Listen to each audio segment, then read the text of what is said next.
À un moment, on a décrié l'arbitrage, mais il y a toujours ces petits coups de pouce. Ouais.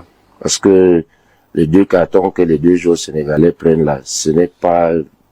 Pour vous, c'est pas anodin? C'est pas gratuit. Surtout celui de Diarra. Surtout celui, c'est pas gratuit. Il y a une manière subtile là, d'aider le Maroc. Et ce coup de pouce, parce que quand vous regardez, vous comprenez que le Maroc a organisé sa CAN pour la gagner. Oui. La CAF. Faut croire, hein. C'est sur Eto'o, vous avez la force.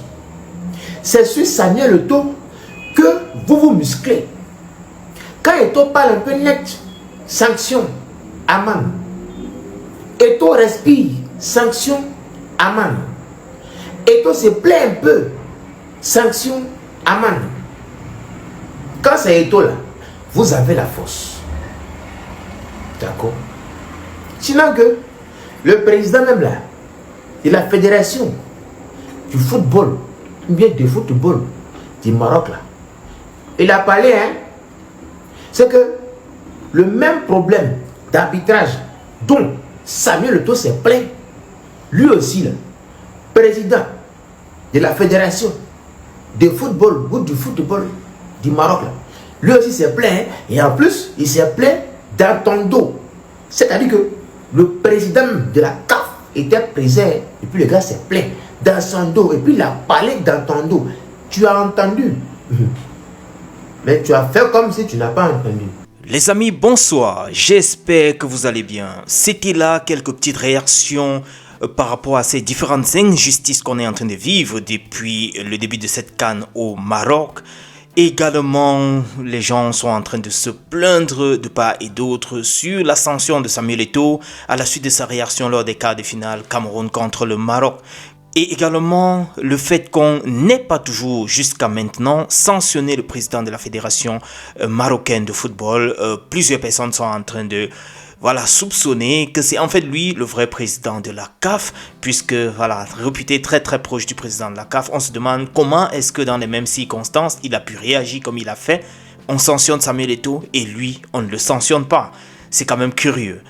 Vous voyez par exemple ce gardien du Nigeria, c'est autant de choses qu'on a eu à voir lors de cette CAN. C'est comme si c'était un match du quartier.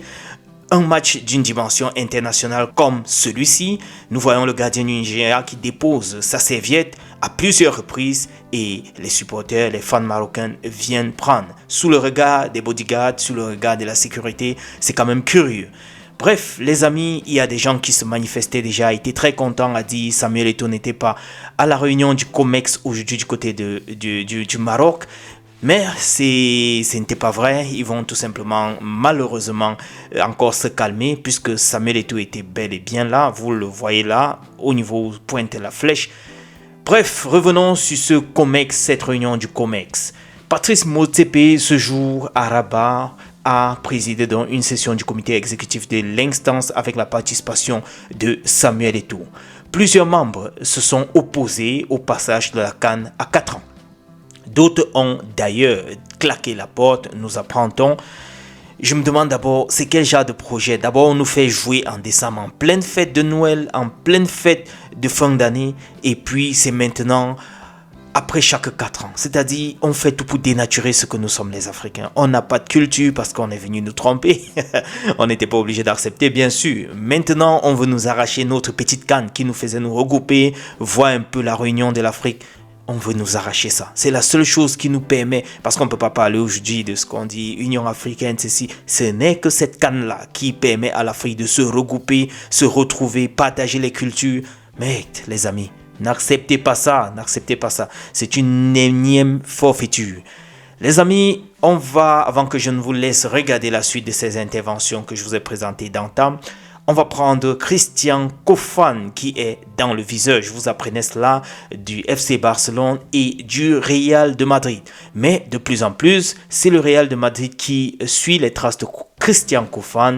Le club madrilène est à l'affût du jeune attaquant camerounais et est actuellement du côté de Leverkusen jusqu'en 2029. Sa valeur est estimée à plus de 50 millions d'euros.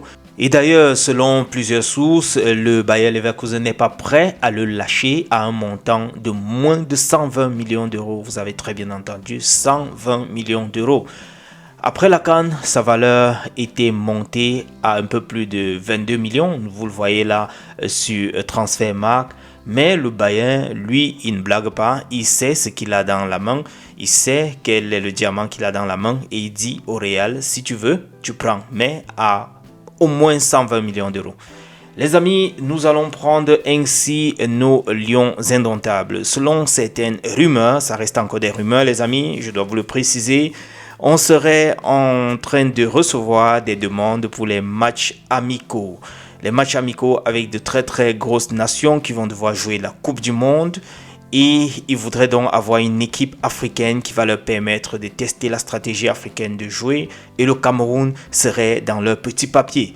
On cite ainsi le Portugal, l'Italie, le Pays-Bas. Voilà les pays qui sont en train de circuler un peu de partout, faisant état de ce qu'ils auraient demandé un match amical avec le Cameroun. Bon, comme je vous l'ai dit les amis, ça reste encore des rumeurs, je dois le préciser. S'il y a encore un update concernant cela, je vous reviendrai dans tous les cas. Etienne Eto'o, hier je vous parlais de lui. Actuellement, il est du côté de Villarreal B. Actuellement, il est prêté jusqu'en fin de la saison à Villarreal B par son club Rayo Vallecano.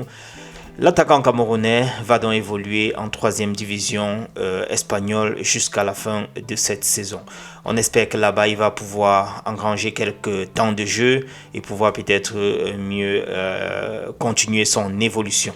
Les amis, concernant nos Lions, elles sont fixées sur les différentes combinaisons, les dates lors de la Coupe d'Afrique prochaine. Nous avons par exemple le Cameroun qui va jouer le 18 mars prochain contre le Mali. Le 21 mars, le Ghana va jouer contre le Cameroun et le 24 mars, le Cap-Vert va jouer contre le Cameroun. Voilà le programme des Lions indomptables lors de cette CAN féminine 2026. Faudrait préciser encore ici, nos Lions n'ont pas encore d'encadreur jusqu'ici. On espère que dans les prochains jours, quelque chose va bouger de ce côté-là. Les amis, je vais donc vous laisser écouter ces différentes réactions que je vous ai présentées au début. Je vous laisse écouter la suite et retrouvons-nous dans un autre tour. On est ensemble. Ciao, ciao. À un moment, on a décrié l'arbitrage, mais il y a toujours ces petits coups de pouce. Ouais. Parce que les 2 cartons que les 2 joueurs sénégalais prennent là, ce n'est pas... Pour vous, c'est pas anodin. C'est pas gratuit. Surtout celui de Diarra. Surtout celui de... C'est pas gratuit. Il y a une manière subtile là, d'aider le Maroc qui... C'est vrai que certains arbitres ont été grossiers, mais d'autres le font très subtilement. Oui. Et ce coup de pouce, parce que quand vous regardez, vous comprenez que le Maroc a organisé sa CAN pour la gagner. Oui.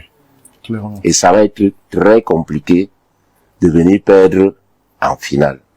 Pour ça, quand vous voyez les investissements et tout ce qui a été fait, et tout ce que le Maroc fait depuis peut-être 10 ou 11 ans au niveau du football africain, et qui sont chez eux, et que ça fait 50 ans, qui n'ont plus goûté à ce délice, vous vous rendez compte.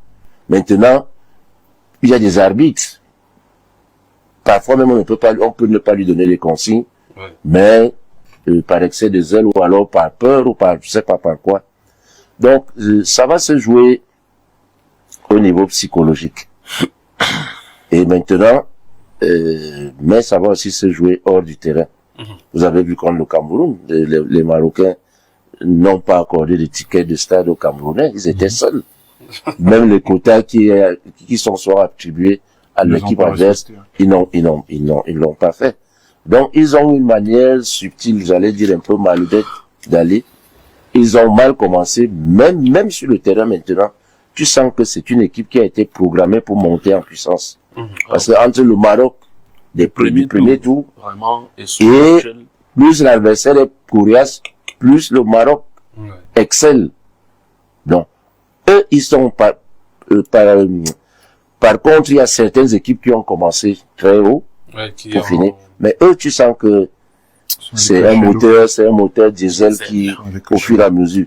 Donc, sans insulter nos frères sénégalais, ça va être vraiment très compliqué.